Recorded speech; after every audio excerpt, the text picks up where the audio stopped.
සුද්ද වෙල්ලස්ස ගිනිපත් කරයි.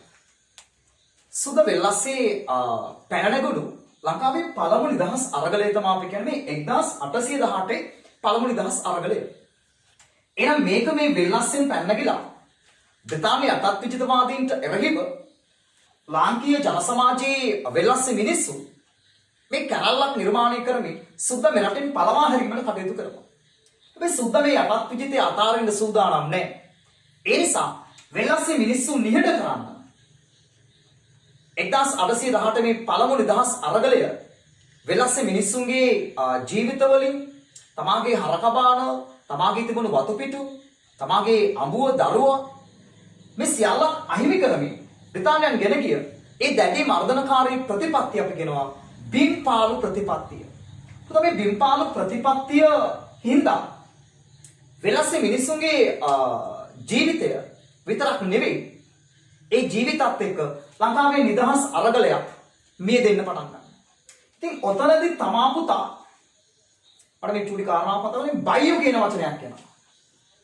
බයියෝ අපි අහලා තියෙන බයියෝ දැන් මේ වර්තමානයේ FB එකේ ගත්තාම වෙන තැන්වලදී අපි දැකලා තියෙනවා බයියෝ කියන වචනේ පාවිච්චි වෙනවා නේ. එහෙනම් බයියෝ කියන්නේ කවුද?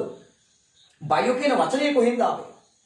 ආවේ පුතා මම කියලා දැන් 1818 දී මේ වෙල්ලස්සේ මිනිස්සු බීතියට පත් කරමින් සුද්දයේ දැඩි මර්ධනයක් ගේදී වෙල්ලස්සේ පිරිසක් තමාගේ ජීවිතය පණකින් ආරක්ෂා කරගන්න මේ වෙල්ලස්සෙන් බැහැර වෙන්න පටන් ගන්නවා. ඒ දින්තන පැත්තට සංක්‍රමණය වෙනවා. නැත්නම් මේ ගංගානදින් ඔස්සේ වෙනත් ප්‍රදේශයන්ට සංක්‍රමණය වෙන්න පටන් ගන්නවා. අන්න ඒ බය ඈය තමයි බයියෝ විදියට මිනිස්සු හඳුනා ගන්න පටන් ගත්තා.